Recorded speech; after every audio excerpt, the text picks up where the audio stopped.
Kannada 9 channel ಹಾಗೂ YouTube, Facebook, ಇನ್ಸ್ಟಾಗ್ರಾಂನಲ್ಲಿ ಜಾಹೀರಾತು ನೀಡಲು ಈ ಕೆಳಗಿನ ಮೊಬೈಲ್ ನಂಬರ್ಗೆ ಕರೆ ಮಾಡಿ 9880600601 or 7337768714. ನಮ್ಮ ವಾಹಿನಿಯನ್ನು ಲೈಕ್ ಮಾಡಿ, ಶೇರ್ ಮಾಡಿ ಮತ್ತು ಸಬ್ಸ್ಕ್ರೈಬ್ ಮಾಡಿ.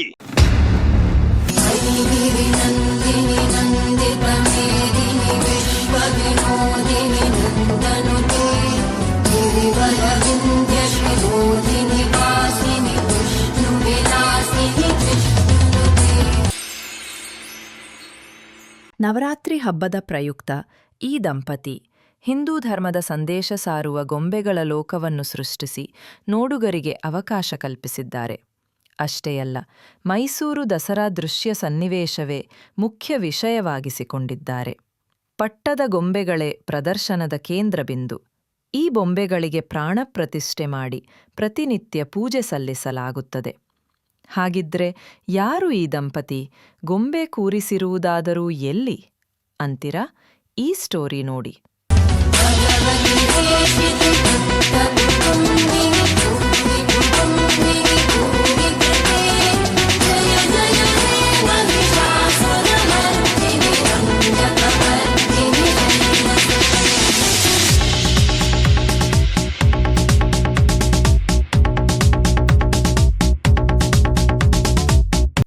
ಈ ಬಾರಿ 11 ದಿನಗಳ ಕಾಲ ನವರಾತ್ರಿ ಬಂದಿರುವುದು ವಿಶೇಷ.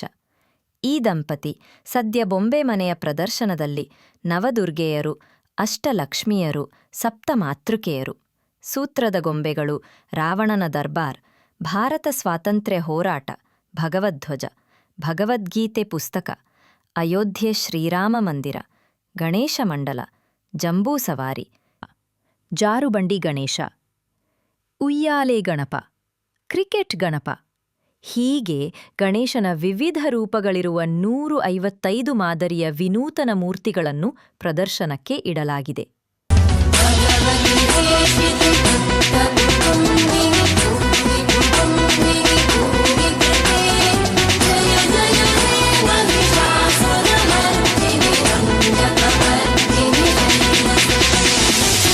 ಭೂವೈಕುಂಠ ಪಂಡಾರಪುರ, ಚಾಮುಂಡಿ ಬೆಟ್ಟ, ವಿಶ್ವವಿಖ್ಯಾತ ಶ್ರವಣಬೆಳಗೊಳದ ಚಂದ್ರಗಿರಿ ಮತ್ತು ವಿಂಧ್ಯಗಿರಿ ಬೆಟ್ಟ, ಚನ್ನಪಟ್ಟಣದ ಬೊಂಬೆಗಳು, ಶಿವಾಜಿ ಮಹಾರಾಜರ ಪ್ರತಿಮೆ, ಮಹಿಷಾಸುರ ಗೊಂಬೆಗಳು ಪ್ರಮುಖವಾದವು. ಇನ್ನು ಗೊಂಬೆಗಳನ್ನು ಗುಜರಾತ್, ಗೋವಾ, ಮೈಸೂರು, ಬೆಂಗಳೂರು, ಚನ್ನಪಟ್ಟಣ, ರಾಜಸ್ಥಾನ, ಪೂರಿ ಜಗನ್ನಾಥ ಸೇರಿದಂತೆ ಹಲವು ಕಡೆ ಖರೀದಿಸಿದ್ದಾರೆ. ಇದಲ್ಲದೆ ಗೊಂಬೆಗಳ ಆಕರ್ಷಣೆಗೆ ಬಣ್ಣ ಬಣ್ಣದ ವಿದ್ಯುತ್ ದೀಪ ಅಳವಡಿಸಿದ್ದಾರೆ.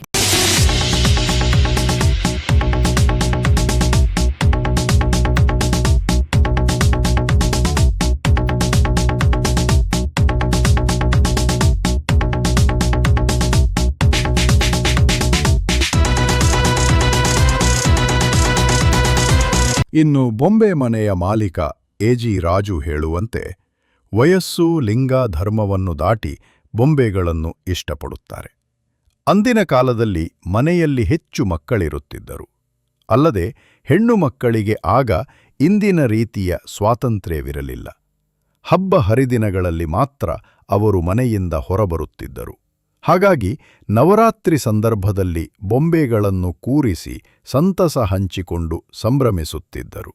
ಪುರಾಣಗಳ ಪ್ರಕಾರ ರಕ್ತ ಬೀಜಾಸುರ, ಮಹಿಷಾಸುರರು ದೇವಾನುದೇವತೆಗಳಿಂದಲೇ ವರವನ್ನು ಪಡೆದುಕೊಂಡು ಭೂಮಿಯ ಮೇಲೆ ದುಷ್ಟ ಕಾರ್ಯಗಳನ್ನು ಮಾಡಲು ಪ್ರಾರಂಭಿದರು. ಇವರನ್ನು ನಿಗ್ರಹಿಸಲು ತ್ರಿಮೂರ್ತಿಗಳಿಂದಲೂ ಸಾಧ್ಯವಾಗದೇ ಇದ್ದಾಗ ದೇವಾನುದೇವತೆಗಳು ಅಸ್ತ್ರಶಕ್ತಿ, ಶಸ್ತ್ರಶಕ್ತಿ ಮತ್ತು ಆತ್ಮಶಕ್ತಿಯನ್ನು ಆದಿಶಕ್ತಿಗೆ ತುಂಬಿದಾಗ 9 ದಿನಗಳ ಕಾಲ ನಡೆದ ಯುದ್ಧದಲ್ಲಿ ರಕ್ತಬೀಜಾಸುರ, ಮಹಿಷಾಸುರರ ಸಂಹಾರ ಮಾಡಿ ಮಾರನೇ ದಿನ ವಿಜಯದಶಮಿ ಆಚರಣೆ ಮಾಡಲಾಗುತ್ತಿದೆ ಎಂದು. ಎಲ್ಲದಕ್ಕಿಂತ ಮೊದಲನೇದಾಗಿ ಇಡೀ ದೇಶದ ಎಲ್ಲರ ಮನಸ್ಸಿನ ಗೆದ್ದಿರ್ತಕ್ಕಂಥ, ಒಂದು ಸಂಸ್ಕಾರ ತುಂಬಿರ್ತಕ್ಕಂಥ, ವಿಭಿನ್ನವಾದ ಕಾರ್ಯಕ್ರಮಗಳಿಂದ ಎಲ್ಲರನ್ನ ಮನೋರಂಜನೆ ಮಾಡ್ತಾ ಇರ್ತಕ್ಕಂಥ ಒಂದು ಪ್ರಖ್ಯಾತವಾದ ಒಂದು ಟಿ ವಿ ಚಾನಲ್ ಅಂತ ಹೇಳಿದ್ರೆ ಕನ್ನಡ 9 ಚಾನಲ್. ಏನಿದು ಗೊಂಬೆ ಹಬ್ಬ? ಗೊಂಬೆ ಹಬ್ಬಕ್ಕೂ ಶರನ್ನವರಾತ್ರಿಗೂ ಏನು ಸಂಬಂಧ? ಪ್ರತಿಯೊಬ್ಬರ ಬಾಲ್ಯದಲ್ಲಿ ನಾವು ಹೆಚ್ಚಾಗಿ ಆಡಿರ್ತಕ್ಕಂಥದ್ದೇ ಗೊಂಬೆಗಳ ಜೊತೆ. ನಾವು ಖುಷಿಯಾಗಿದ್ದಾಗ ಗೊಂಬೆ ನಗ್ತಾನೆ ಇರುತ್ತೆ, ನಾವು ಬೇಸರವಾಗಿದ್ದರೂ ನಗ್ತಾ ಇರ್ತದೆ, ನಾವು ಅಳ್ತಾ ಇದ್ರೂ ನಗ್ತಾ ಇರ್ತದೆ. ಗೊಂಬೆ ನಮಗೊಂದು ಪ್ರೇರಣೆ. ಏನೇ ಬದಲಾವಣೆಗಳಾದರೂ ಅದು ಪರಿಸ್ಥಿತಿ ಬದಲಾವಣೆ ಆಗ್ಬೋದು, ಮನಸ್ಥಿತಿ ಬದಲಾವಣೆ ಆಗ್ಬೋದು, ಮನಸ್ಥಿತಿ ಬದಲಾವಣೆ ಆಗ್ಬೋದು, ಆದರೆ ಮುಖದ ಮೇಲಿನ ನಗು ಯಾವತ್ತೂ ಮಾಸದೇ ಇರಲಿ ಅಂತ. ಅದನ್ನು ನೋಡಿದ ತಕ್ಷಣ ವಯಸ್ಸು, ಲಿಂಗ, ಜಾತಿ, ಧರ್ಮ ಎಲ್ಲವನ್ನ ದಾಟಿ ಎಲ್ಲರೂ ಇಷ್ಟಪಡ್ತಾರೆ. ಜೀವ ಇಲ್ಲದೆ ಇದ್ರೂ ಕೂಡ ಜೀವ ತುಂಬಿರ್ತಕ್ಕಂಥ ಒಂದು ವಸ್ತು ಅಂತ ಹೇಳ್ತೀವಿ. ಈ ಗೊಂಬೆಗಳನ್ನು ಯಾತಕ್ಕೆ ನಡೆಸೋದಕ್ಕೆ ಶುರು ಮಾಡಿದ್ರು? ದಸರಾಕ್ಕೂ ಇದಕ್ಕೆ ಏನು ಸಂಬಂಧ ಅಂತ ಹೇಳಿದ್ರೆ, ಮೂಲತಃ ದಸರಾ ಪ್ರಾರಂಭ ಆಗಿದ್ದು ಮೈಸೂರಿನಲ್ಲ, ಇದು ಮೂಲತಃ ಪ್ರಾರಂಭ ಆಗಿದ್ದು ವಿಜಯನಗರದಲ್ಲಿ. ಮಾರ್ನವಮಿ ದಿಬ್ಬ ಅಂತಾನೆ ಇದೆ. ಮಾರ್ನವಮಿ ಅರ್ಥಾತ್ ಅದನ್ನು ನಾವು ವಿಜಯದಶಮಿ ಸಂದರ್ಭದಲ್ಲಿ ಮಾರ್ನವಮಿ ಅಂತ ಕೂಡ ಗ್ರಾಮೀಣವಾಗಿ ಕರಿತೀವಿ. ಮನೆಗಳಲ್ಲಿ ಗೊಂಬೆಗಳನ್ನು ಕೂರಿಸಿದ ಉದ್ದೇಶ ಏನು ಅಂತ ಹೇಳಿದ್ರೆ, ಮನೆಗಳಲ್ಲಿ ಮಕ್ಕಳಿರ್ತಾರೆ. ಅವತ್ತಿನ ಕಾಲದಲ್ಲಿ ಹೆಣ್ಮಕ್ಳಿಗೆ ಇವತ್ತಿರೋಷ್ಟು ಪ್ರಾಧಾನ್ಯತೆ, ಸ್ವಾತಂತ್ರ್ಯ ಏನೂ ಇರಲಿಲ್ಲ. ಹೆಣ್ಮಕ್ಳು ಆಚೆ ಬರ್ತಾ ಇದ್ದಿದ್ದೆ ಸಂಕ್ರಾಂತಿ ಹಬ್ಬ ಬಿಟ್ಟರೆ ಗೊಂಬೆ ಕೂರಿಸಿದಾಗ. ಆಗ ಆಚೆ ಕೂತ್ಕೊಂಡು ಎಲ್ಲ ಲೆಕ್ಕ ಹಾಕೋರು, ಓ ಇವ್ರ ಮಗಳಿರ್ಬೋದು, ಆ ಹುಡುಗಿ ಇವ್ರ ಮಗಳಿರ್ಬೋದು ಅಂತ. ಹೆಣ್ಮಕ್ಳು ಅವರೆಲ್ಲ ಗುಂಪಾಗಿ ಲಕ್ಷಣವಾಗಿ ಅಲಂಕಾರ ಮಾಡಿಕೊಂಡು ಮನೆಗೆ ಹೋಗಿ ಗೊಂಬೆಗಳನ್ನ ನೋಡಿಕೊಂಡು ತಮ್ಮ ಸಂತಸನ ಹಂಚ್ಕೋತಾ ಇದ್ರು. ಈ ರೀತಿ ಪ್ರಾರಂಭ ಆಗಿದ್ದ ಗೊಂಬೆ ಉತ್ಸವಕ್ಕೆ ಮೂಲವಾದ ಕಾರಣ ಏನು ಅಂತ ಹೇಳಿದ್ರೆ, ಯಾವಾಗ ಮಹಿಷಾಸುರ ಮತ್ತು ರಕ್ತಬೀಜಾಸುರ ದುಷ್ಟ ಕಾರ್ಯಗಳು ಜಾಸ್ತಿ ಆಗ್ತದೆ, ದೇವರಿಂದನೇ ಬಲ ಪಡ್ಕೊಂಡು ನಮ್ಮ ಧರ್ಮದ ವಿರುದ್ಧ, ಸಂಸ್ಕಾರದ ವಿರುದ್ಧ, ನಮ್ಮ ದೇವತೆಗಳ ವಿರುದ್ಧ ಅವರು ದೊಡ್ಡ ಯುದ್ಧವನ್ನೇ ಸಾರ್ತಾರೆ. ದೇವಾನುದೇವತೆಗಳು ಕಡೆಗೆ ತ್ರಿಮೂರ್ತಿಗಳು ಎಷ್ಟೇ ಪ್ರಯತ್ನ ಮಾಡಿದ್ರು ಕೂಡ ಅವ್ರನ್ನ ನಿಗ್ರಹ ಮಾಡೋದಕ್ಕೆ ಆಗೋದಿಲ್ಲ. ಆಗ ಇಡೀ ದೇವತೆಗಳ ಕುಲ ಎಲ್ಲ ಸೇರ್ಕೊಂಡು ಏನು ಮಾಡ್ತಾರೆ, ಆದಿಶಕ್ತಿಯನ್ನು ಹೋಗಿ ಕೇಳ್ತಾರೆ. ಆದಿಶಕ್ತಿ ಅಂದರೆ ಪಾರ್ವತಿಯಲ್ಲ, ಅದಕ್ಕಿಂತ ಮೂಲ ರೂಪನ ಆದಿಶಕ್ತಿ ಅಂತ ನಾವು ಹೇಳ್ತೇವೆ. ಆ ಮಾತೆಯನ್ನು ಹೋಗಿ ಕೇಳ್ತಾರೆ. ಆದಿಶಕ್ತಿ ಅರ್ಥಾತ್ ಪ್ರಪಂಚದಲ್ಲಿ ಉದಯಾದ ಮೊದಲನೇ ದೇವತೆನೇ ಆದಿಶಕ್ತಿ ಅಂತ. ಆಕೆಯನ್ನು ಕೇಳ್ತಾರೆ, ಮಹಿಷಾಸುರನ್ನ ಮತ್ತೆ ಅದೇ ರೀತಿ ರಕ್ತ ಬೀಜಾಸುರನ್ನ ನಿಗ್ರಹ ಮಾಡಬೇಕು, ವಧೆ ಮಾಡಬೇಕು ಅಂತ. ಮಾತೆ ಒಪ್ಕೊಳ್ತಾರೆ. ಒಪ್ಕೊಂಡು ಏನು ಮಾಡ್ತಾರೆ, ಅವ್ರ ಮೇಲೆ ಯುದ್ಧಕ್ಕೆ ಬರ್ತಾರೆ. ಅವ್ರನ್ನ ಜಯಿಸೋಷ್ಟು ಶಕ್ತಿ ಆಕೆಗಿರೋದಿಲ್ಲ. ಯಾಕಿರೋದಿಲ್ಲ ಅಂತ ಹೇಳಿದ್ರೆ, ಅಷ್ಟೊಂದು ಪ್ರಬಲವಾದ ಶಕ್ತಿನ ಅವ್ರಿಗೆ ನಮ್ಮ ದೇವತೆಗಳೇ ಕೊಟ್ಬಿಟ್ಟಿರ್ತಾರೆ. ಹಾಗಾಗಿ ಜಯಿಸೋದಕ್ಕಾಗೋದಿಲ್ಲ. ಆಗೇನಾಗುತ್ತೆ, ಎಲ್ಲ ದೇವತೆಗಳು ತಮ್ಮ ಅಸ್ತ್ರಶಕ್ತಿಯನ್ನು ಕೊಡ್ತಾರೆ. ಅಸ್ತ್ರಶಕ್ತಿ ಜೊತೆ ತೊಗೊಂಡೋಗಿ ಚಾಮುಂಡೇಶ್ವರಿ ಯುದ್ಧ ಮಾಡ್ತಾರೆ. ಆಗಲೂ ಗೆಲ್ಲೋದಕ್ಕಾಗೋದಿಲ್ಲ. ನೆಕ್ಸ್ಟ್ ಶಸ್ತ್ರಶಕ್ತಿಯನ್ನು ಕೊಡ್ತಾರೆ, ಆಗಲೂ ಗೆಲ್ಲಕ್ಕಾಗಲ್ಲ. ಕಡೆಗೆ ಏನಾಗ್ತದೆ, ಎಲ್ಲ ದೇವತೆಗಳು ಗೊಂಬೆ ರೂಪವನ್ನು ಪಡೆದು ತಟಸ್ಥರಾಗಿ ಇವರ ಆತ್ಮಶಕ್ತಿಯನ್ನು ದುರ್ಗಿನಲ್ಲಿ ತುಂಬ್ತಾರೆ. ಯಾವಾಗ ಅಸ್ತ್ರಶಕ್ತಿ, ಶಸ್ತ್ರಶಕ್ತಿ, ಆತ್ಮಶಕ್ತಿ ಎಲ್ಲ ಸೇರಿಕೊಳ್ತದೋ, ದುರ್ಗಾ ಮಾತೆ ನವರಾತ್ರಿಯ 9 ದಿನ ನಡೆದ ಅವಿರತವಾದ ಯುದ್ಧದಲ್ಲಿ ರಕ್ತಬೀಜಾಸುರನನ್ನ ಮತ್ತು ಮಹಿಷಾಸುರನ ಮರ್ದಿಸಿ ವಿಜಯದಶಮಿ ದಿನ ವಿಜಯೋತ್ಸವವನ್ನು ಆಚರಿಸ್ತಾರೆ. ಹಾಗಾಗಿ ಈ 10 ದಿನಗಳು ಕೂಡ ಇಡೀ ಎಲ್ಲ ದೇವಾನುದೇವತೆಗಳು ತಟಸ್ಥರಾಗಿ ಕೂತ್ಕೊಂಡಿರ್ತಾರೆ ಗೊಂಬೆ ರೂಪದಲ್ಲಿ. ಇನ್ನು ಬೊಂಬೆ ಮನೆಯ ಯಜಮಾನಿ ಮಾತನಾಡಿ, ಆಧುನಿಕ ಯುಗದಲ್ಲಿ ಮೊಬೈಲ್ ಮೋಹಕ್ಕೆ ಮಕ್ಕಳುಗಳು ಮಾರು ಹೋಗಿದ್ದಾರೆ. ಅದರಿಂದ ಹೊರಬರಲು ಇಂತಹ ಸಂಪ್ರದಾಯಗಳು ಪ್ರೇರೇಪಿಸುತ್ತದೆ. ನಾನು ಮೂಲತಃ ಮೈಸೂರಿನವಳು. ಬೊಂಬೆಳಗನ್ನು ಕಳೆದ 26 ವರ್ಷಗಳಿಂದ ಕೂರಿಸುತ್ತಾ ಬಂದಿದ್ದೇನೆ. ನನ್ನ ತವರು ಮನೆಯಿಂದ ಈ ಸಂಪ್ರದಾಯನ್ನು ಮುಂದುವರಿಯುತ್ತಾ ಬಂದಿದ್ದೇನೆ. ಬೊಂಬೆಗಳನ್ನು ಪೂಜೆ ಮಾಡಿದ ಬಳಿಕ ನನ್ನ ಸಹೋದರಿಗೂ ಸಂತಾನಭಾಗ್ಯ ದೊರೆತಿದೆ. ಇದನ್ನು ಮೂಢನಂಬಿಕೆ ಎನ್ನುವವರಿಗೆ ಹೆಚ್ಚು ಹೇಳಲಾರೆ. ಅದು ಅವರವರ ವೈಯಕ್ತಿಕ ಭಾವನೆಯಷ್ಟೇ. ನಾನು ಇದನ್ನ ಇಲ್ಲಿ ಮದುವೆ ಆದಮೇಲಿಂದ ಶುರು ಮಾಡಿರೋದು. ಫಸ್ಟ್ ನಮ್ಮ ತಾಯಿ ಮನೇಲಿ ಇರಲಿಲ್ಲ, ಇವ್ರ ಮನೇಲಿ ಸ್ಟಾರ್ಟ್ ಆಯಿತು. ನನಗೆ ಫಸ್ಟ್ ಆಪ್ಷನ್ ಮಾಡೋದಕ್ಕಿಂತ ನನಗೆ ಇದು ಮಾಡಬೇಕು ಅನ್ನೋದೇ ಒಂದು ಹಠನೂ ಇಷ್ಟನೂ. ನಾನು ಮನಸ್ಸಿಂದ ಇಷ್ಟಪಟ್ಟೆ ಮಾಡ್ತೀನಿ. ಜಾಸ್ತಿ ಜನ ಬಂದು ಹೋಗೋದು ನನಗೊಂಥರ ಖುಷಿ ಕೊಡುತ್ತೆ. ಆ ಮಕ್ಳ ಜೊತೆ ಸೇರ್ಕೊಂಡು ಮಕ್ಳ ಥರ ಆಟ ಆಡೋದು ನನಗೆ ಇನ್ನೂ ತುಂಬ ಇಷ್ಟ ಆಗುತ್ತೆ. ನಮ್ಮ ಸಂಸ್ಕೃತಿ ಬೆಳೆಸ್ಬೇಕು ಅನ್ನೋದು ಮನಸ್ಸಿಂದ ಇರೋ ಆಸೆ. ಸ್ವಲ್ಪ ಅದಕ್ಕೆ ರಿಸ್ಕ್ ಅಂದ್ರೂ ಮಾಡಬೇಕು ಅಂತ ಇಷ್ಟಪಟ್ಟು ಮಾಡ್ತೀನಿ. ಸರಿ, ಏನೇ ಒಂದು ಸಿಕ್ಕಿದ್ರೂ ಅದನ್ನು ನಾವು ಫೀಲ್ ಮಾಡೋಕ್ಕಾಗೋದಿಲ್ಲ, ಅದನ್ನು ನೋಡ್ಬೋದು ಅಷ್ಟೇ. ಇಲ್ಲಿ ಬಂತು ಅಂದರೆ ನಮ್ಮ ಕಣ್ಣಾರು ನಾವು ನೋಡ್ತೀವಿ, ಮುಟ್ತೀವಿ, ನಮ್ಗೆ ಹೆಂಗೆ ಇಷ್ಟ ಆಗುತ್ತೆ ನಾವು ಅಷ್ಟೊತ್ತು ಬೇಕಾದ್ರೆ ನೋಡ್ಬೋದು. ಅದ್ರಲ್ಲಿ ನಾವು ಏನು ನೋಡಿದ್ರು ರೆಕಾರ್ಡೆಡ್ ನೋಡ್ತೀವಿ. ಇಲ್ಲಿ ಬಂದಾಗ ನಾವು ವೈಯಕ್ತಿಕವಾಗಿ ಅದನ್ನು ಫೀಲ್ ಮಾಡೋ ರೀತಿ ಬೇರೆ ಇರುತ್ತೆ. ಆ್ಯಕ್ಚುಲಾಗಿ ಇಂದುವರೆಗೂ ಯಾರು ಆ ಥರ ಹೇಳಿಲ್ಲ. ಇನ್ನೂ ಇಷ್ಟಪಟ್ಟು ಜಾಸ್ತಿ ಜನ ಬರ್ತಾ ಇದ್ದಾರೆ. ಪ್ರತಿ ವರ್ಷದಿಂದ ವರ್ಷಕ್ಕೆ ಇನ್ಕ್ರೀಸ್ ಆಗ್ತಾ ಇದ್ದಾರೆ. ಎಲ್ಲ ಬಂದವರು ಈ ಟೈಮಿಂಗಲ್ಲಿ ಇದು ಮಾಡಬೇಕಾ ಅನ್ನೋದು ಒಂದು ಪ್ರಶ್ನೆ ಕೇಳ್ತಾರೆ. ಆಮೇಲೆ ಅವರೇ ಅಂತಾರೆ ತುಂಬ ಇಂಟ್ರೆಸ್ಟ್ ಆಗಿದೆ, ನಾವು ನೋಡೋಕ್ಕೆ ಪ್ರತಿ ವರ್ಷ ಬರ್ತೀವಿ ಅಂತಾರೆ. ಅವ್ರು ಬರೋರು ಅಕ್ಕಪಕ್ಕದವ್ರನ್ನೂ ಕರ್ಕೊಂಡು ಬರ್ತಾರೆ, ತೋರಿಸ್ತಾರೆ. ಅದೊಂಥರ ನನಗೆ ಸ್ಯಾಟಿಸ್ಫ್ಯಾಕ್ಷನ್ ಕೊಡುತ್ತೆ. ಇಲ್ಲಿ ಕೇಳ್ಕೊಂಡು ಹೋಗಿದ್ರು, ಬೇರೆಯವ್ರ ಬಗ್ಗೆ ನನಗೆ ಗೊತ್ತಿಲ್ಲ. ಒಟ್ಟಿನಲ್ಲಿ ನನ್ನ ತಂಗಿಗೂ ಅದು ಸಕ್ಸಸ್ ಆಗಿದೆ. ಏನಾಗಿದೆ? ಅವಳಿಗೂ ಒಂದು ಮಗುದೊಂದು ಕಾನ್ಸೆಪ್ಟ್ ಇತ್ತು ಅವ್ರ ಮನೇಲಿ, ಸ್ವಲ್ಪ ಗಂಡು ಮಗುನೇ ಬೇಕು ಅನ್ನೋದು. ಎಲ್ಲ ಹೇಳೋರನ್ನ ಬೇರೆಯವರಿಂದ ಕೇಳಿದ್ದು. ಆಗ ಅವಳು ಬಂದು ಒಂದ್ಸರಿ ಹಿಂಗೆ ಹೇಳಿ ಅದು ಸಕ್ಸಸ್ ಆದಮೇಲೆ ಅವಳು ಒಂದೆರಡು ಗೊಂಬೆಗಳು ತಂದು ಗಿಫ್ಟಾಗಿ ಕೊಟ್ಟೋಗಿದ್ದಾರೆ. ನಿಜ ಸುಳ್ಳು ಅನ್ನೋದು ಅವ್ರವ್ರ ನಂಬಿಕೆ ಸರ್. ನಾವೀಗ ದೇವ್ರು ಇದ್ದಾನೆ ಅಂತ ಅನ್ಕೊಂಡ್ರೆ ಇದ್ದಾನೆ, ಇಲ್ಲ ಅಂತ ಅನ್ಕೊಂಡ್ರೆ ಇಲ್ಲ. ಅದು ನಂಬಿಕೆ ಮೇಲೆ ಹೋಗುತ್ತೆ. ಅದರಿಂದ ಅದು ಮಗು ಆಯಿತು ಅನ್ನೋ ಕಾನ್ಸೆಪ್ಟು ಏನಿಲ್ಲ. ನಮಗೆ ಅದು ಖುಷಿ ಅನ್ನಿಸ್ತು. ಅವಳು ಬಂದು ಕೇಳ್ಕೊಂಡಿದ್ದ ತಕ್ಷಣ ಅವಳಿಗೆ ಹಂಗೆ ಆಯಿತು. ಕೇಳಿದ್ವಿ, ಎಲ್ಲ ದೇವ್ರನ್ನು ಹೋಗಿ ಬೇಡ್ಕೋತೀವಿ ನಮ್ಗೆ ಏನಾದ್ರು ಒಂದು ಸಕ್ಸಸ್ ಆಗಲಿ ಅಂತ. ಆಯಿತು ಅಂತಂದರೆ ದೇವರೇ ಮಾಡಿದ್ದು ಅಂತಲ್ಲ, ನಾವು ಪ್ರಯತ್ನ ಮಾಡಿರ್ತೀವಿ, ನಮ್ಮದು ಒಂದು ಅದರಲ್ಲಿ ಇನ್ವಾಲ್ವ್ಮೆಂಟ್ ಇರುತ್ತೆ. ನಂಬಿಕೆ ಇದ್ದರೆ ಎಲ್ಲ ಒಳ್ಳೆಯದು. ನಂಬಿಕೆ ಇಲ್ಲ ಅಂದವ್ರಿಗೆ ನಾವು ಏನು ಬಲವಂತ ಮಾಡಿ ಏನು ಹೇಳಂಗಿಲ್ವಲ್ಲ. ಎಷ್ಟು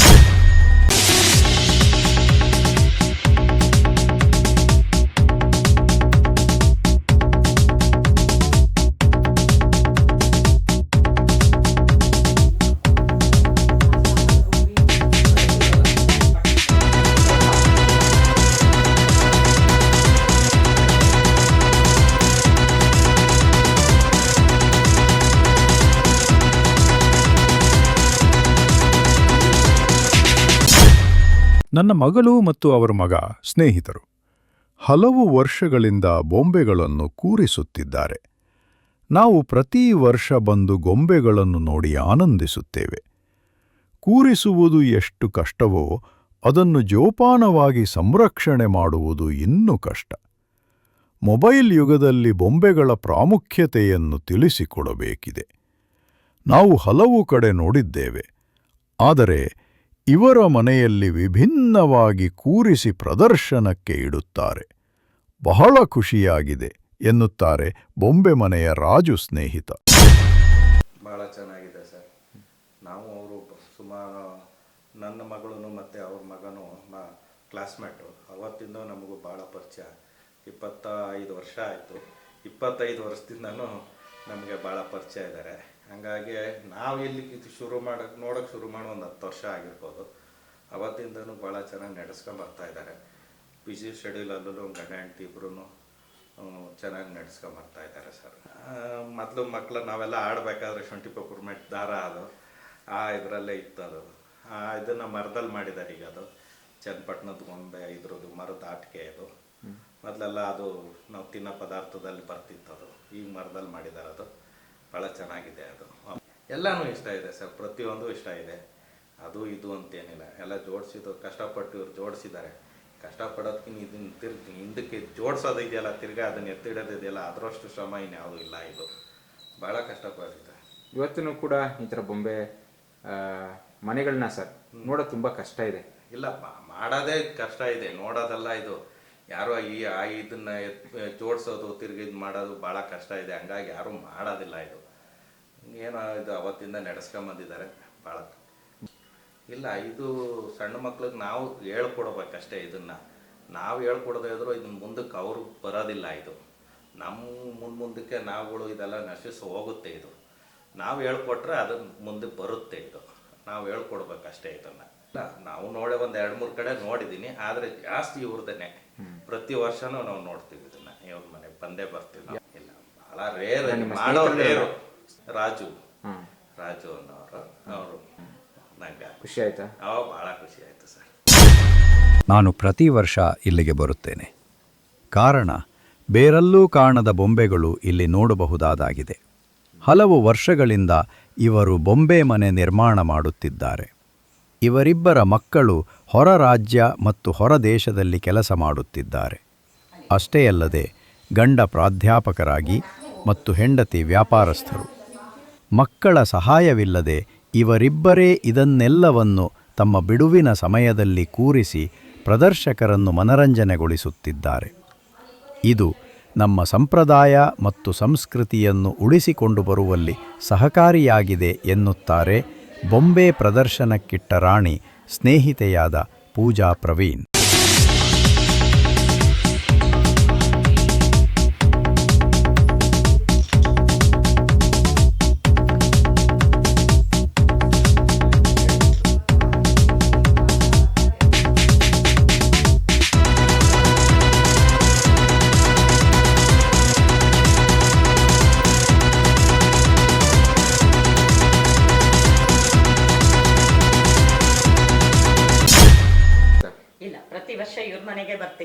ಇಲ್ಲೇ ನೋಡ್ತೀನಿ. ಪ್ರತಿ ವರ್ಷ ನನ್ನ ಇನ್ವೈಟ್ ಮಾಡ್ತಾರೆ, ಹಂಗಾಗಿ ತುಂಬ ಖುಷಿ ಆಗುತ್ತೆ.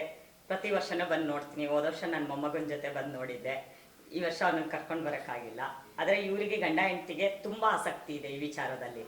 ಮನೆಯಲ್ಲಿ ಮಕ್ಕಳಿಲ್ಲ ಅಂದ್ರೂ ಗಂಡ ಹೆಂಡತಿ ಇಬ್ಬರೂ ತುಂಬ ಪ್ಲಾನಿಂಗ್ ಮಾಡಿಕೊಂಡು ತುಂಬ ಖುಷಿಯಾಗಿ ತುಂಬ ಕಷ್ಟಪಟ್ಟು ಜೋಡಿಸ್ತಾರೆ. ಏಕೆಂದರೆ ಈ ಕಲೆ ಎಲ್ರಿಗೂ ಬರೋಲ್ಲ. ಎಲ್ಲರೂ ಇದನ್ನ ನೋಡಿದ ತಕ್ಷಣ ಏನು ಗೊಂಬೆ ಜೋಡಿಸೋದು ಅಂತ ತುಂಬ ಸುಲಭನಾಗಿ ಹೇಳ್ಬಿಡ್ಬೋದು. ಆದರೆ ಇದನ್ನ ಇಷ್ಟು ಸೆಟ್ರೇಟ್ ಕರೆಕ್ಟಾಗಿ ಯಾವ್ದ್ಯಾವ್ದು ಎಲ್ಲೆಲ್ಲಿ ಬರಬೇಕು ಅಂತ ನೋಡಿ ಮಾಡೋದಕ್ಕೆ ತುಂಬಾ ಆಸಕ್ತಿ ಇರಬೇಕು. ಗಂಡ ಹೆಂಡತಿ ಇಬ್ರಿಗೂ ತುಂಬ ಆಸಕ್ತಿ ಇದೆ. ಸರ್ ನನಗೆ ಒಂದು 10 ವರ್ಷದಿಂದ ಅಂತೂ ನನಗೆ ನೆನಪಿದೆ. ಅವ್ರು ಅದಕ್ಕಿಂತ ಜಾಸ್ತಿ ವರ್ಷದಿಂದ ಮಾಡ್ತಿದ್ದಾರೆ. ಬಟ್ ಪ್ರತಿ ವರ್ಷ ಕರೀತಾರೆ, ನಾನು ಮರ್ತಿದ್ದೀನಿ ಅಷ್ಟೇ. ಪ್ರತಿ ವರ್ಷ ಬರ್ತೀನಿ, ನೋಡ್ಕೊಂಡು ಹೋಗ್ತೀನಿ. ಯಾಕೆಂದರೆ ಎಲ್ಲೂ ನಾನು ಇನ್ನು ಯಾರ ಮನೆಗೂ ಹೋಗಲ್ಲ. ಇವರೊಂದೇ ಮನೇಲಿ ಬರೋದು, ಇದೊಂದೇ ಮನೇಲಿ ನೋಡೋದು. ಮತ್ತೆ ಬರ್ತಾ ವರ್ಷ ಇವ್ರದ್ದು ಕಲೆಕ್ಷನ್ ಜಾಸ್ತಿನೇ ಆಗ್ತಾ ಇದೆ. ಒಂದೊಂದು ವರ್ಷಕ್ಕೂ ಬಂದು ನೋಡಿದವ್ರು ಒಂದೊಂದು ಹೊಸದು ತಂದು ಕೊಡ್ತಾ ಇರ್ತಾರೆ, ಅದನ್ನೆಲ್ಲ ಜೋಡಿಸ್ತಿರ್ತಾರೆ. ಪ್ರತಿ ವರ್ಷ ಹೊಸದಾಗಿ ಮಾಡ್ತಿದ್ದಾರೆ. ಹೋದ ವರ್ಷ ಗೋವಾದಿಂದ ರಾಧಾಕೃಷ್ಣ, ಲಕ್ಷ್ಮೀ ಸರಸ್ವತಿ ಮತ್ತು ಇದು ಕೃಷ್ಣ ಎಲ್ಲ ತಗೊಂಡು ಬಂದಿದ್ರು. ಈ ಸಲ ಇದು ಬಾಬಲ್ ಸ್ವಾಮಿ ಇಟ್ಟಿರೋದು ಹೊಸ ಕಲೆಕ್ಷನ್ನು. ಈ ಸಲ ಗಣಪತಿ ಇಟ್ಟಿದ್ದಾರೆ, ಇದು ಹೊಸದು, ಅಂದರೆ ಒಟ್ಟಿಗೆ ಇಟ್ಟಿದ್ದಾರೆ ಇದು. ಮತ್ತೆ ಈ ಸಲ ಅದೊಂದು ಹೊಸ ಕಾನ್ಸೆಪ್ಟ್ ಮಾಡಿದ್ದಾರೆ. ಅದರಲ್ಲೂ ಇವ್ರ ಗಂಡ ಹೆಂಡತಿ ಇಬ್ರು ಯಾವಾಗಲೂ ತುಂಬಾ ಬ್ಯುಸಿ ಇರ್ತಾರೆ. ಈಗ ಐಡ್ಲಾಗಿ ಮನೇಲಿ ಕೂತಿರೋರಾದ್ರೆ ಅದೊಂಥರ, ಇವ್ರದ್ದು ಹಂಗಲ್ಲ. ಅವರು ಕಾಲೇಜ್ಗೆ ಹೋಗ್ಬೇಕು, ಇವ್ರ ಮಿಸ್ಸಸ್ಸು ಮನೇಲೂ ಎಲ್ಲ ಮುಗಿಸ್ಕೊಂಡು ಅಂಗಡಿ ಮೇಂಟೈನ್ ಮಾಡಬೇಕು. ಆದರೂ ಅಷ್ಟು ಬ್ಯುಸಿನಲ್ಲೂ ಇಷ್ಟೊಂದು ಪುರ್ಸೊತ್ ಮಾಡ್ಕೊಂಡು ಇಷ್ಟು ಚೆನ್ನಾಗಿ ಇದನ್ನು ಮಾಡೋದು ಎಲ್ರಿಗೂ ಬರಲ್ಲ ಈ ಕಲೆ. ಇವ್ರಿಗೆ ಒಲ್ದಿದೆ, ಅದನ್ನು ನಡೆಸ್ಕೊಂಡು ಹೋಗ್ತಿದ್ದಾರೆ. ಇವತ್ತು ಯಾರೋ ಮನೆಯಲ್ಲಿ ಒಂದು ಚಿಕ್ಕ ಜಾಗದಲ್ಲಿ ಒಂಚೂರು ಕೂರ್ಸು ಅಂದ್ರೆ ಅಯ್ಯೋ ಆಗಲ್ಲ, ನಂಗೆ ಪುರ್ಸೊತ್ತಿಲ್ಲ ಅಂತಾರೆ. ಇದು ಬರೀ ಕೂರ್ಸೋದಷ್ಟೇ ಅಲ್ಲ, ಇದಾದ್ಮೇಲೂ ಇದ್ರ ಕೆಲಸನೂ ತುಂಬ ಇದೆ. ಪ್ರತಿದಿನ ಬೆಳಿಗ್ಗೆ ಸಂಜೆ ಇವರು ನೈವೇದ್ಯ ಇಡಬೇಕು, ಮಂಗಳಾರತಿ ಮಾಡಬೇಕು. ಅಷ್ಟಲ್ಲದೆ ಮತ್ತೆ ಇದನ್ನೆಲ್ಲ ವಾಪಸ್ ಇಲ್ಲ ಅಂದ್ರೆ ಫಸ್ಟ್ ಪಟ್ಟದ ಗೊಂಬೆ ಇಟ್ಬಿಟ್ಟು ಅವ್ರು ಕಳಸ ಇಟ್ಟು ಅದಕ್ಕೂ ಎಲ್ಲ ಶುಭ ಮುಹೂರ್ತ ನೋಡೇ ಮಾಡಿರ್ತಾರೆ. ತೆಗಿಬೇಕು, ವಿಸರ್ಜನೆ ಮಾಡ್ಬೇಕಾದ್ರೂ ಹಾಗೆ ಮಾಡ್ತಾರೆ. ಯಾವಾಗ ಈಗ ಅವ್ರ ಮನೆಯವರು ಹೇಳ್ತಿದ್ರು, ಇಲ್ಲಿ ಏನು ಇಟ್ಟಿದ್ದಾರೆ ಇದು ಯಾವುದು ಗೊಂಬೆ ಒಂದು ಕೂಡ ಯಾರು ಟಚ್ ಮಾಡಲ್ವಂತೆ, ತೆಗಿಯೋದು ಇಲ್ವಂತೆ. ಅವ್ರು ಒಂದು ಸಲ ಇಟ್ಟ ಮೇಲೆ ವಿಸರ್ಜನೆ ಆಗ ತನಕ, ಕಳಸ ವಿಸರ್ಜನೆ ಮಾಡೋ ತನಕ ಯಾವುದೊಂದು ತೆಗಿಯಲ್ವಂತೆ. ಒಂದು ಮಗುನು ಮುಟ್ಟಿ ಬೀಳ್ಸ ಅಷ್ಟು ಜೋಪಾನಕ್ಕೆ ಇಡೋದ್ರ ಜೊತೆಲಿ 10 ದಿನನೂ ಅಷ್ಟು ಜೋಪಾನಕ್ಕೆ ನೋಡ್ಕೋತಾರೆ ಇದನ್ನ. ಅಲ್ಲ, ತುಂಬಾ ವರ್ಷದಿಂದ ಮಾಡ್ತಾ ಇದ್ದಾರೆ. ಮಾಡೋದ್ರ ಜೊತೆ ಅಷ್ಟೇ ಜೋಪಾನ ಮಾಡಿ ಪ್ರತಿಯೊಂದನ್ನು ಎತ್ತಿಡೋದನ್ನು ಅದು ತುಂಬಾ ಕಷ್ಟ ಇದೆ ಸರ್. ನಾವು ಸುಮ್ಮನೆ ಏನೋ 1 ನಿಮಿಷ ನೋಡ್ಬಿಡ್ತೀವಿ, ಹೋಗ್ಬಿಡ್ತೀವಿ. ಬಟ್ ಇಷ್ಟು ಇವ್ರು ಏನಿದೆ ಆದ್ಮೇಲೆ ಅಷ್ಟೇ ಜೋಪಾನಕ್ಕೆ ಎತ್ತಿಡಬೇಕು. 1 ವರ್ಷದ ತನಕ ಜೋಪಾನ ಮಾಡಿ ಮತ್ತೆ ಅದನ್ನೆಲ್ಲ ಹಿಂಗೆ ಸೆಟ್ರೇಟ್ ಮಾಡ್ಬೇಕಾದ್ರೆ ತುಂಬಾ ತಾಳ್ಮೆ ಬೇಕಿದು. ಆತುರದಲ್ಲಿ ಮಾಡೋ ಅಂತ ಕೆಲಸ ಅಲ್ಲ ಇದು. ತುಂಬಾ ತಾಳ್ಮೆಲಿ ಮಾಡ್ತಾ ಇದ್ದಾರೆ ಗಂಡ ಹೆಂಡತಿ ಇಬ್ರು. ಈಗ ಯಾರು ಇದನ್ನ ಇಷ್ಟೊಂದು ಸಂಸ್ಕೃತಿನ ಬೆಳೆಸಕ್ ಇಷ್ಟಪಡ್ತಿಲ್ಲ. ಎಲ್ಲರೂ ಅಲ್ಲಲ್ಲಿಗೆ ಡ್ರಾಪ್ ಮಾಡ್ತಾ ಇದ್ದಾರೆ. ಒಂದೇನಿದೆ, ಇವರು ತಂದೆ ಮನೆಯಿಂದ ಏನ್ ಬಂದಿದೆ ಅದನ್ನ ಇವ್ರು ಬೆಳೆಸ್ಕೊಂಡು ಹೋಗಿದ್ದಾರೆ. ನೆಕ್ಸ್ಟ್ ಇವ್ರು ಇಬ್ರು ಮಕ್ಕಳು ಇದನ್ನ ಕಂಟಿನ್ಯೂ ಮಾಡ್ಕೊಂಡು ಹೋದ್ರೆ ಅಲ್ಲಿಗೆ ಸಂಸ್ಕೃತಿ ಕಟ್ಟಾಗಲ್ಲ, ಬೆಳೀತಾ ಹೋಗ್ತಾ ಇರುತ್ತೆ ಇದು ಹಿಂಗೇನೆ. ಒಟ್ಟಿನಲ್ಲಿ ದಸರಾ ಬೊಂಬೆಗಳನ್ನು ಕೂರಿಸುವುದು ಒಂದು ಕಲೆ, ಸಂಪ್ರದಾಯ, ಸಂಸ್ಕೃತಿಯ ಪ್ರತಿಬಿಂಬವಾಗಿದೆ. ಬೊಂಬೆ ಕೂರಿಸಲು ನಾನಾ ಕಾರಣಗಳಿರಬಹುದು. ಆದರೆ ಇಂದಿನ ಪೀಳಿಗೆಯ ಮಕ್ಕಳಿಗೆ ಮನರಂಜನೆ ಸಿಗುತ್ತದೆ. ಅಲ್ಲದೆ ಮಾತು ಬಾರದ ಜೀವವಿಲ್ಲದ ಗೊಂಬೆಗಳು ಹಿಂದಿನ ಮತ್ತು ಇಂದಿನ ಜೀವನದ ಪಾಠವನ್ನು ನೋಡುಗರಿಗೆ ಕಲಿಸುತ್ತವೆ. ವೃತ್ತಿಯಲ್ಲಿ ಉಪನ್ಯಾಸಕರಾಗಿದ್ದು ಬಿಡುವಿನ ವೇಳೆಯಲ್ಲಿ ಇಂತಹ ಬೊಂಬೆ ಮನೆಯನ್ನು ನಿರ್ಮಾಣ ಮಾಡಿ ಪ್ರದರ್ಶನಕ್ಕಿಡುತ್ತಿದ್ದು ಮುಂದಿನ ಪೀಳಿಗೆಗೆ ಮಾದರಿಯಾಗಿದ್ದಾರೆ. ಆಮೇಲೆ ಇಲ್ಲಿದೆಯಲ್ಲ, ಇದೆಲ್ಲ ಚನ್ನಪಟ್ಟಣದ ಗೊಂಬೆಗಳು. ಚನ್ನಪಟ್ಟಣದ ಗೊಂಬೆಗಳು ಯಾಕೆ ಫೇಮಸ್ ಅಂದ್ರೆ ಎಲ್ಲ ಮರದಿಂದ ಮಾಡಿರ್ತಾರೆ. ಆಮೇಲೆ ನ್ಯಾಚುರಲ್ ಕಲರ್ಸು, ಯಾವುದೇ ಕೆಮಿಕಲ್ಸ್ ಯೂಸ್ ಮಾಡಲ್ಲ. ಒಂದು ಸಣ್ಣ ಮಗು ಬಾಯಿಗೆ ಹಾಕಿದ್ರು ಎಲ್ಲೂ ಕಟ್ ಆಗಲ್ಲ, ಯಾವ ಕೆಮಿಕಲ್ ಬಾಯಿಗೆ ಹೋಗಲ್ಲ. ಮತ್ತೆ ರುಕ್ಮಿಣಿ ಅದು ಪೇಪರ್ ಮೆಶ್ ಡಾಲ್ಸ್ ಅಂತ ಹೇಳ್ತೀವಿ ನಾವು. ಮಣ್ಣಿಂದು ವೆಯ್ಟ್ ಆಗುತ್ತೆ ಅಂತ ಹೇಳಿ ಏನ್ ಮಾಡಿದ್ರು, ಪೇಪರ್ ಮೆಶ್ ಮಾಡಿದ್ದಾರೆ. ಲೈಟ್ ವೆಯ್ಟು ಅಂತ ಅವರೆಲ್ಲ ಪಾಂಡುರಂಗನ ಭಕ್ತರು.